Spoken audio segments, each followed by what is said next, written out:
Familiar face in chase to seal Derby takeover amid Mike Ashley silence. It's rarely dull when Derby County are concerned, and it seems to be one development after another at the East Midlands club right now. A proposed takeover by American businessman Chris Kirchner finally collapsed this week when he withdrew after failing to meet numerous deadlines. After plenty of empty promises, Kirchner's bid became the third proposed takeover in the space of 18 months to hit the buffers. Derby's long-suffering fans are still waiting for a new owner, having witnessed a season to forget which included a transfer embargo, being placed into administration, 2 points deductions, and, finally, relegation to League One.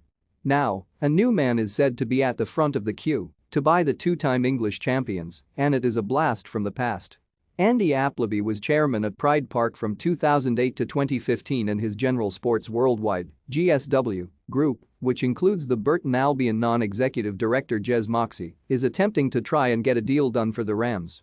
Following the collapse of Kirchner's bid, English Football League EFL chief executive Trevor Birch personally intervened in the takeover saga.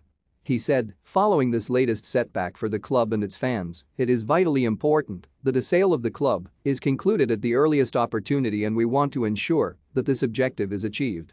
Up until now we have provided the administrators with the time and opportunity to manage the sale process, but with the long stop date on the asset purchase agreement and the membership agreement now passed, further urgent proactive action is required in order to do whatever is possible to secure the club's future as a continuing member of the EFL. Whilst Appleby's talks are said to be progressing positively, there remains uncertainty over Mike Ashley's interest.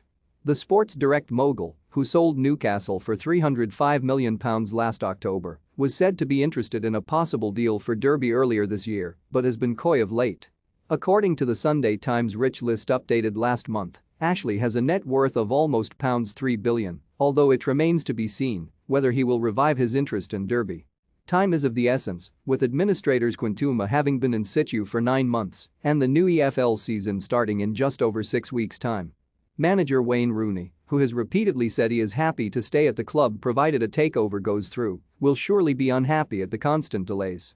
It is also heavily affecting his recruitment plans. Despite the club not having released an official retained list, the EFL's published document shows just a handful of players contracted for the coming season. It lists 15 in total, although of those, only 6 can be considered first-team regulars.